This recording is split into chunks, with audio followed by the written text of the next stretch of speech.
Hi dear. तो हम लोग सीखेंगे प्रॉब्लम ऑन ट्रेन्स, रेलगाड़ी से संबंधित टॉपिक जो बहुत ही इम्पोर्टेंट है मैथ्स में, उसके बारे में जानेंगे।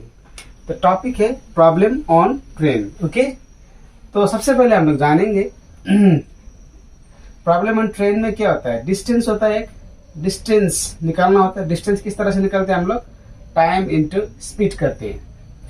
टी का मतलब टाइम होता है, एस का मतलब स्पीड होता है, डी का मतलब होता है डिस्टेंस। ओके, मैं यहां पर लिख देता हूं डिस्टेंस मतलब डी, टाइम मतलब टी, स्पीड मतलब हो गया आपका एस। तो जब भी डिस्टेंस निकालना होता है तो टाइम इंटू स्पीड करते हैं, और जब भी टाइम निकालना होता है डिस्टेंस को हम लोग स्पीड से भाग कर देते हैं। और उसी तरह अगर आपको स्पीड निकालना है तो डिस्टेंस का हम लोग टाइम से भाग कर देते हैं। जैसे कि आपको निकालना है डिस्टेंस 40 किलोमीटर प्रति घंटा की रफ्तार से, 40 किलोमीटर प्रति घंटा की रफ्तार से सोहन जाता है सिलीगुड़ी। ओके, 40 किलोमीटर प्रति घंटा की रफ्तार से कार में कौन जा रहा है? सोहन 40 किलोमीटर प्रति घंटा की रफ्तार से कार में सिलीगुड़ी जा रहा है, और उसे पहुंचने के लिए टाइम लगता है 5 घंटा। ओके, 5 घंटा टाइम लगता है। तो अब बताओ सिलीगुड़ी का दूरी कितना है? डिस्टेंस ऑफ सिलीगुड़ी अब मुझे बताना है। तो क्या बताना है मुझे अभी? सोहन जो है ट्रेन में बैठा हुआ है, और ट्रेन का स्पीड जो गति है 40 किलोमीटर प्रति घंटा है, और जा रहा है सिलीगुड़ी। टाइम लगा 5 घंटा। तो अब बताओ सिलीगुड़ी का दूरी कितना है? तो दूरी को क्या करते हैं हम लोग? दूरी बराबर होता है टाइम इंटू स्पीड। तो टाइम कितना लगा मुझे? 5 घंटा लगा। स्पीड कितना है? 40 किलोमीटर प्रति घंटा। अब यहाँ पर बताना है मुझे दूरी कितना है। तो दूरी कितना है? 200 किलोमीटर। बात खत्म। कितना है? 200 किलोमीटर है। अब ये तो रहा बहुत सिंपल टाइप का। अब यही क्वेश्चन होता, लेकिन होता इस तरह से, 40 किलोमीटर प्रति घंटा की रफ्तार से अब जा रहा है सोहन। सोहन जा रहा है, कहाँ जा रहा है? सिलीगुड़ी। क्या में जा रहा है? ट्रेन में। ओके, लेकिन टाइम उसको लगता है यहाँ पर 80 मिनट टाइम लगता है। कितना टाइम लगता है? चलो 280 मिनट टाइम लगता है। 40 किलोमीटर प्रति घंटा की रफ्तार से सोहन सिलीगुड़ी जा रहा है। अब उसको लगा 280 मिनट टाइम। अब बताओ इसका दूरी कितना है? अब देखिए ये मिनट में है, ये क्या है? घंटा में है। अब हम लोग ये फॉर्मूला तो बिल्कुल हम लोग नहीं लगा सकते हैं। Distance is equal to time into speed. तो टाइम कितना है हम लोगों का? 280 मिनट है। अब स्पीड कितना है यहाँ पर? 40 किलोमीटर प्रति घंटा है। अगर मैं इसको मल्टीप्लाई करूंगा तो आंसर बिल्कुल नहीं आएगा। क्यों नहीं आएगा? क्योंकि यहाँ पर टाइम मिनट में है, यहाँ पर टाइम आवर में है। तो इस तरह के सवाल को सॉल्व करने के लिए हम लोगों को देखना होता है ऑप्शन में पूछा क्या है। वहां पर अगर आवर ने पूछा है घंटा में, तो घंटा में इसको हम लोगों को घंटा में चेंज करना होता है। अगर मिनट में पूछा है तो घंटा को हम लोग मिनट में चेंज करेंगे। तो अभी हम लोग घंटा को मिनट में चेंज करके कर देंगे। 280 मिनट है गुना 40 किलोमीटर, ये क्या है हम लोगों का? 40 किलोमीटर जो है ये जा रहा है आपका 1 घंटा में। तो 1 घंटा को हम लोग किस तरह से लिख सकते हैं? 60 मिनट। क्यों 60 मिनट लिख सकते हैं? क्योंकि 1 घंटा बराबर क्या होता है? 60 मिनट होता है। अब हम लोग इसको करेंगे, ये 0 गया, ये 0 गया। अब मैं इसको काटूंगा, 2 से 3 बार जाएगा, 2 से जाएगा 20 बार। अब 20 और 28 का गुना क्या होता है? 28 दूने 56, और 560 हुआ। अब 3 आया। इसको मैं जब भाग करूंगा तो कितना आएगा? 3 1 3, 2 6, 3 8 24, यहाँ पर 2 आया 0, 3 6 18, यहाँ पर 186.2/3। इतना मुझे क्या लगेगा? इतना हम लोगों का क्या है? इतना किलोमीटर हम लोगों का दूरी है। याद रखना है, अगर मिनट में है और ऑप्शन में हम लोगों को मिनट में पूछा है तो हम लोग घंटा को मिनट में चेंज करेंगे। अगर वहां पर सेकंड है और सेकंड में आंसर दिया हुआ है तो हम लोगों को सेकंड में निकलना होता है। तो सबसे पहले हम लोगों ने डिस्कस किया किलोमीटर को घंटा में दिया हुआ है तो नॉर्मली इस तरह से करते हैं। अभी जो स्पीड है किलोमीटर पर आवर में है और दिया है यहाँ पर इतना समय जो लगा है मिनट में दिया है, तो इस तरह से हम लोग बनाते हैं। अगर सवाल ऐसा होता 40 किलोमीटर प्रति घंटा की रफ्तार से ही जा रहा है, कहाँ पर, सिलीगुड़ी जा रहा है। अब इसको समय लग रहा है जाने के लिए वहां पर आपका 7200 सेकेंड टाइम लग रहा है। कितना लग रहा है, 7200 सेकेंड टाइम लग रहा है। तो डिस्टेंस निकालो। तो डिस्टेंस बराबर क्या होता है, डिस्टेंस बराबर होता है टाइम इंटू स्पीड। टाइम क्या है हम लोगों का 7200 सेकेंड है और यहाँ पर जो आपका स्पीड कितना है 40 किलोमीटर प्रति घंटा। अभी मैंने क्या बोला था 7200 सेकेंड है और यहाँ पर हम लोगों का आंसर में अगर पूछा गया है, आंसर में पूछा गया है मीटर सेकेंड में ज्ञात करो। तो मीटर सेकेंड में ज्ञात करने के लिए क्या करते हैं हम लोग, मीटर सेकेंड में ज्ञात करने के लिए हम लोग करते हैं किलोमीटर को भी हम लोग क्या करते हैं मीटर में चेंज करते हैं।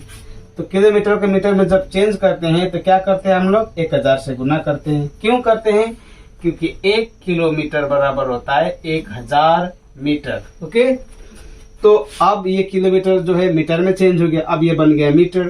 अब ये जो घंटा है 1 घंटा, 1 घंटे में कितना सेकंड होता है, 1 घंटे में होता है 3600 सेकंड। ओके, क्योंकि 1 घंटा में 60 मिनट होता है और सेकंड में 3600 सेकंड। तो अब हम लोग इसको करेंगे 3600 से इसको कितना बार जाएगा, 2 बार जाएगा। अब 2 4 है 8, अब 1 2 3 4, 1 2 3 4, यहाँ पर कितना है हम लोगों का 80,000 मीटर है।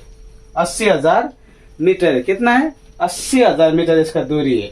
अगर मुझे ये इसको मीटर जो है 80,000 मीटर दिया हुआ है, इसको किलोमीटर में बताओ, अगर सवाल किलोमीटर में बताओ बोल के बोलता तो क्या होता है फिर 80,000 को फिर मुझे क्या में चेंज करना पड़ता किलोमीटर में। तो किलोमीटर में कैसे चेंज करेंगे, इसको 1000 से हम लोग भाग करेंगे तो कितना आया। अगर किलोमीटर बोलेगा तो 80 किलोमीटर आएगा, अगर मीटर बोलेगा तो 80,000 मीटर। तो इस तरह से हम लोग करते हैं। अब हम लोग कंसेप्ट को और डिटेल में डिस्कस करेंगे। अब हम लोग कंसेप्ट को और डिटेल में डिस्कस करेंगे सो दैट आपको किसी भी प्रकार का कंफ्यूजन यहाँ पर बिल्कुल भी नहीं होगा और आप आराम से इस तरह के गणित को बना सकेंगे। ओके, अब कंसेप्ट की ओर चलते हैं। हम लोग कंसेप्ट को समझेंगे, किस तरह से करेंगे कंसेप्ट को। अब देखिए, ये है आपका 1 घंटा में कितना मिनट होता है, 60 मिनट होता है। 1 मिनट में कितना सेकेंड होता है, 1 मिनट में कितना सेकेंड होता है, 60 सेकेंड होता है। उसी तरह से आपको अगर बोलना है 1 घंटा में कितना सेकेंड होता है, तो 60 × 60 कितना हो गया, 3600 सेकेंड हो गया। जब भी हम लोगों को घंटा से सेकेंड में करना होता है तो इस तरह से करेंगे, मिनट में करना होता है तो इस तरह से। अब फिर कुछ चीजें हैं जिसको हम लोगों को जानना पड़ता है। किलोमीटर होता है kilo, hecto, deca, metre, deci, centi, milli, इस तरह से। जब भी ऊपर से नीचे आएंगे तो गुना करेंगे, नीचे से ऊपर जाएंगे तो क्या करेंगे, भाग करेंगे।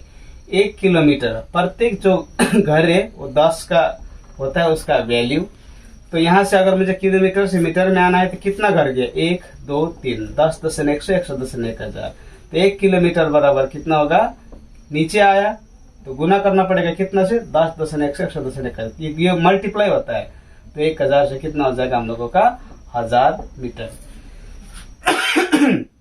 जैसे कि आपका दिया यहाँ पर 500 मीटर, 500 मीटर को क्या में चेंज करो, किलोमीटर में चेंज करो। तो मीटर से कहाँ जा रहा है, ऊपर जा रहा है, 10 10 100, 100 10 1000। तो 500 को मैं 1000 से गुना भाग करूंगा तो कितना आएगा, 1/2 किलोमीटर, मतलब आधा किलोमीटर। यहाँ से हम लोगों ने ये जाना। अब सवाल है यहाँ पर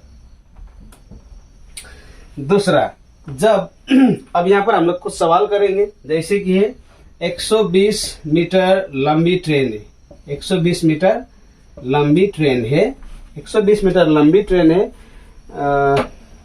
जिसको 10 सेकेंड्स टाइम लगता है। 120 मीटर लंबी ट्रेन है जिसको 10 सेकेंड टाइम लगता है एक आदमी को पार करने के लिए। एक आदमी को पार करने के लिए। तो ये जो ट्रेन है, ये ट्रेन है, ओके। तो यहाँ पर एक आदमी खड़ा हुआ है इसको ट्रेन को पार करने के लिए कितना समय लग रहा है? 10 सेकेंड। तो अब हम लोगों को यहाँ पर बताना है कि स्पीड कितना है, ट्रेन का स्पीड कितना है। क्वेश्चन क्या था? 120 मीटर लंबी ये ट्रेन है।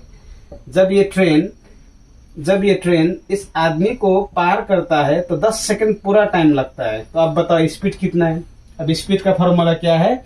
स्पीड का फॉर्मूला है डिस्टेंस बाय टाइम। तो डिस्टेंस कितना है हम लोगों का? डिस्टेंस यही होता है हम लोगों का ट्रेन, क्योंकि ये जब 120 मीटर इसको पार किया तो ये डिस्टेंस क्रॉस किया ना एक आदमी को। तो यहाँ पर स्पीड निकालने के लिए बोल रहा है। तो स्पीड का फॉर्मूला क्या है? डिस्टेंस है 120, टाइम है 10, डिस्टेंस बाय टाइम। तो गया कितना है हम लोगों का? 12 मीटर पर सेकेंड हम लोगों का ये क्या आया? आंसर आया, ओके। अब इसी तरह से यहाँ पर चलो दूसरा क्वेश्चन ऐसा है, जैसे कि है आपका 130 मीटर का ट्रेन है।